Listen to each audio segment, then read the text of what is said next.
In this book, The Reinvention of Development Banking in the European Union, Daniel Mertens, Peter Volberding and I set out to investigate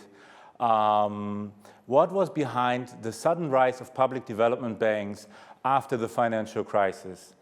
As we came to focus on these entities which operate in the public interest even if they are banks, we came to observe some very interesting empirical features which we tried to make sense of, which was that the balance sheets of these banks had grown very strongly after the financial crisis, that the tasks that they pursued had grown a lot, and that they became ever more important tools for European public policy.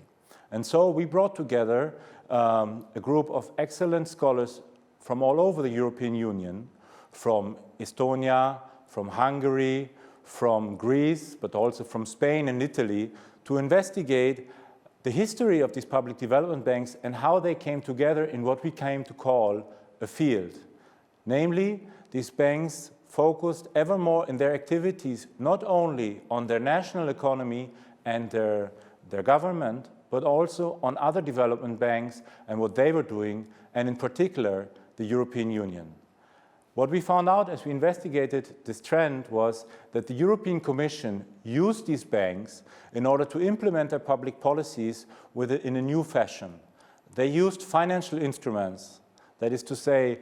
private money that is lured in by public incentives, that is public money, in order to finance what was by then understood as an output gap. That is, after the financial crisis, Europe faced the problem that much financing hadn't happened because banks didn't want to lend, and it was these public banks that actually stepped in and provided the financing.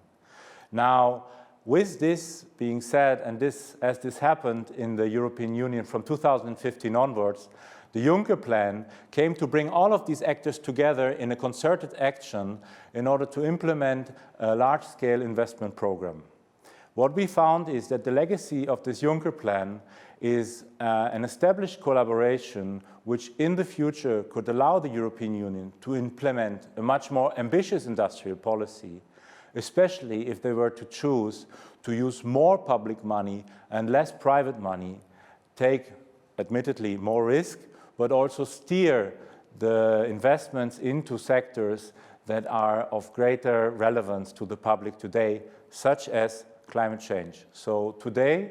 this field of development banks provides a tool to the European Union that we, as editors and all of our contributors, are convinced will be very important for the decades to come.